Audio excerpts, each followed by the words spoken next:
Pedro, só para dar aquela informaçãozinha, alguém me perguntou aqui com relação ao Corinthians, eu sei que você vai dar uma pitadinha de Corinthians, mas as eleições do Corinthians serão no dia 25, é um sábado, 25 de novembro. São 2 candidatos, todo mundo sabe. Estava marcado o jogo Corinthians e Bahia também para o dia 25. Claro, não dá, né? A eleição e o time jogando. Houve um apelo para uma mudança e o jogo será antecipado. Será na sexta-feira, às 21 horas. Dia 24, sexta-feira, às 21 horas.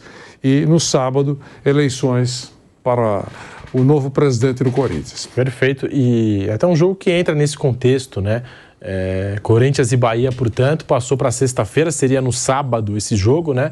E passou para sexta-feira às 21 horas a informação por conta das eleições no Corinthians, claro. Que 2 eventos no mesmo dia, claro, enfim. A gente falando aí dessa reta final emocionante do Campeonato Brasileiro, ponto a ponto. Vamos falar agora do Corinthians. Quase 10 anos depois, a primeira contratação de Ángel Romero ainda rende dor de cabeça ao Corinthians. O clube está sendo cobrado na justiça por uma dívida relacionada ao negócio que pode acabar custando mais de 19 milhões de reais. Nossa Senhora. A pendência é com o empresário Beto Rapa, que emprestou dinheiro para o Corinthians contratar o Romero em junho de 2014. De acordo com o agente, após anos de atraso, o clube pagou 6,7 milhões de reais a ele, mas ainda deve 11 milhões e meio de reais. A esse valor podem ser acrescidos 1 milhão de reais em honorários aos advogados. Aí, portanto, Romero, a gente não está falando dessa transferência agora, a transferência de 10 anos atrás, na primeira passagem do Romero no Corinthians, dando dor de cabeça ao Timão, que vive esse período de eleições. A gente trouxe a informação, Corinthians e Bahia, que ia acontecer no sábado da eleição, passou para sexta-feira à noite, sexta-feira às 21 horas. Tá aí, Vampeta, essa é a informação do Corinthians nessa parada de data FIFA, o Corinthians enfrentando problemas com a primeira passagem ainda do Romero, né? 11 milhões, 19 milhões, pode acabar... 19 milhões, bom, que a mesma gestão, né? É o mesmo grupo, então eles que quite. Não é a mesma turma? Roberto de Andrade, Andrés... É o grupo político que está... Então, pronto. O Palmeiras está aí. E, por sinal, está ajudando o Corinthians com alguns pontos, né? Deu mais 3 pontos agora contra o Grêmio. Eles que conserte, né? A vitória na raça do Corinthians, né? Gol marcado pelo Romero. Vanderlei Nogueira, tá aí. O Corinthians vivendo esse bastidor, né? Política fervendo no clube, as eleições se aproximando. E agora sai essa informação. O clube está sendo cobrado na justiça por uma dívida relacionada à primeira passagem do Romero de 19 milhões de reais. Vanderlei Nogueira, a gente está voltando para a Rádio Jovem Pan. Aí eu vou querer saber a sua opinião. Já na regressiva, o Kaique Lima está aqui no ponto 3, 2, 1. Agora sim, estamos de volta com o Bate Pronto, falando do Corinthians. A informação é que o Corinthians ainda tem uma pendência com a primeira passagem de Ángel Romero. Deve 19 milhões de reais por um empréstimo que fez à época com um empresário, um agente para poder fazer o negócio. 19 milhões de reais é a notícia do Corinthians na data de hoje. O Corinthians também vivendo aí a época de eleição, Vanderlei Nogueira.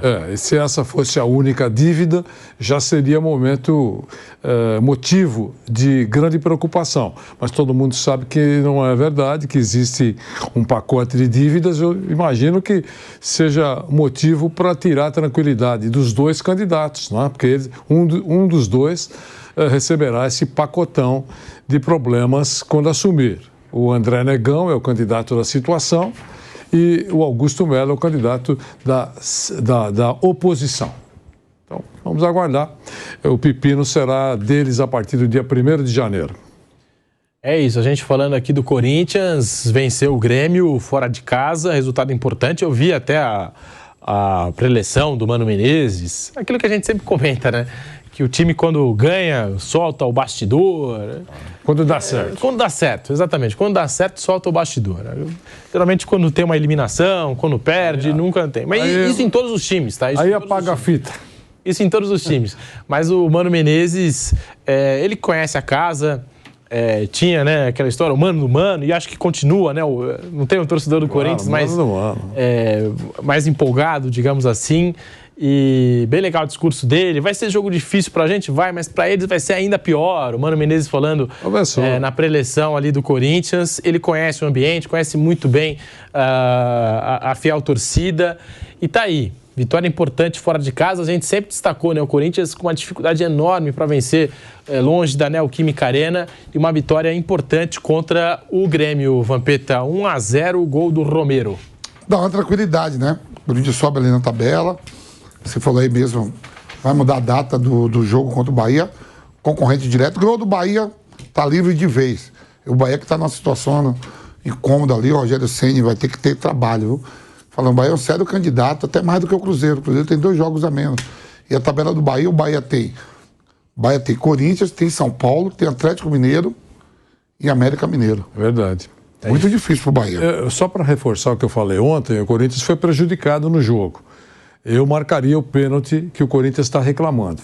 Para mim foi pênalti, possivelmente seria convertido e o Corinthians teria feito com mais folga, inclusive. Mas só para deixar claro que o Corinthians reclama, para mim, com razão, uma penalidade que não foi marcada pela arbitragem.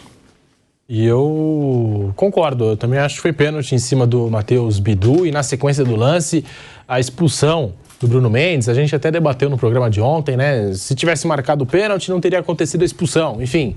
E também a gente acompanhou no programa de ontem o Alessandro, que tentou invadir a sala do VAR, mas o VAR funciona no Rio de Janeiro, na sede da CBF. Enfim, é o bate-pronto. Essa semana de data FIFA sempre, né? A gente sabe, né? Essa bem movimentada até. Brasil que enfrenta na quinta-feira a Colômbia, na terça-feira tem a Argentina. Eu comecei o programa falando disso, inclusive. A CBF que está enfrentando os últimos obstáculos aí da assinatura do contrato com o Maracanã, teve que suspender a venda de ingressos nas últimas horas por conta disso. Tem um site fantasma. É importante até avisar quanto a isso, né? Que tem torcedor que está pagando caro no ingresso. A CBF anunciou, desde ontem ela está correndo atrás, dizendo que não compra, e tem um site aí que é picaretagem, vendendo ingressos para o jogo contra a Argentina. Então é bom para aquele que tem interesse tomar muito cuidado, verificar se é um site oficial, se não é, enfim. Aliás, isso está acontecendo também, viu, Pedro? Você que é um jovem da noite, com shows importantes. Shows importantes, é verdade. Shows importantes de cantores importantes, shows importantes. Existem sites que estão colocando ingressos à venda e são ingressos falsos. Então é muito importante que fique atento, você que gasta uma graninha para ir num evento ou num jogo de futebol, com relação a mais esse golpe que está sendo dado na praça. Você passando por um canal oficial, né? Exatamente. E vendendo ingressos, né? Ingressos falsos. Então, é importante ficar de olho.